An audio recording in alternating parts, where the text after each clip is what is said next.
Brigitte, vous avez 60 ans, vous êtes célibataire et vous avez voulu faire une fille qui est donc ici à vos côtés. Elle a 9 ans. Vous l'avez donc eue à 51 ans. C'était pas un peu tard? J'ai voulu avoir un enfant, mais depuis très longtemps. J'ai pas attendu 50 ans. Mais c'est vrai que j'ai d'abord pensé à ma carrière professionnelle. Et je me suis beaucoup investie, surtout lorsqu'on est femme, c'est beaucoup plus dur, même encore maintenant. Ouais.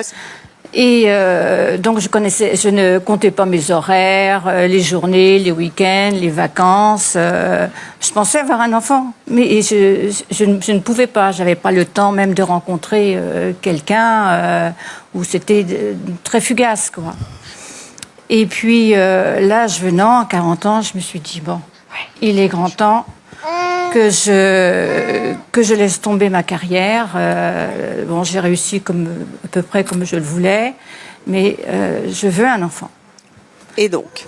Ça ne s'est pas passé? Il n'y ça avait s'est pas de passé. papa? Tout à fait. Si, à ce moment-là, à 40 ans, tout était parfait. J'ai pu quitter l'emploi où j'étais. J'ai rencontré quelqu'un.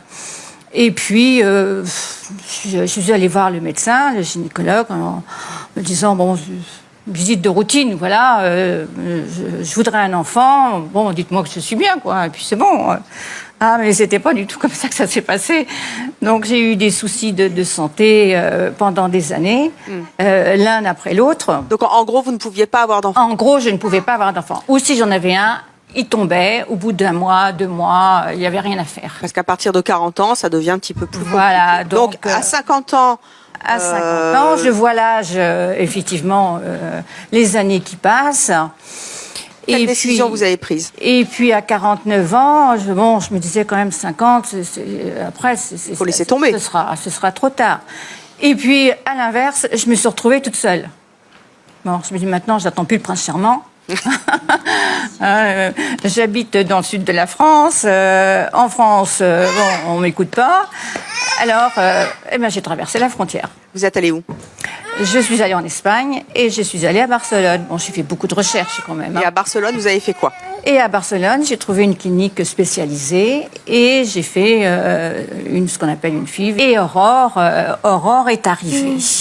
Quelle a été la réaction des gens? Mes amis qui étaient autour de moi me voyaient tellement bouger, faire la fête. Ils m'ont dit, mais c'est pas possible que tu puisses avoir un enfant avec la vie que tu mènes, quoi. Puis en plus, je travaillais quand même, pas le même travail. Mais quand ils m'ont vue après avec ma fille, ils m'ont vue vraiment pouponner. Ben pour eux, c'était naturel. Je mets au défi toute femme qui, à 40 ans, me critique parce que j'en ai maintenant 60, c'est vrai, avoir une fille de 9 ans, mais avoir toutes les activités que j'ai avec ma fille. C'est vrai oui. Dis-moi, Aurore, elle est top, ta maman? Oui. Elle est top? Il y a plein de trucs que tu fais avec elle? Oui. Tu la trouves comment, ta maman? Elle est belle? Je trouve qu'en France, et ce sont des médecins qui me l'ont dit, en France, on a un siècle de retard. Parce que dans les autres pays, c'est naturel.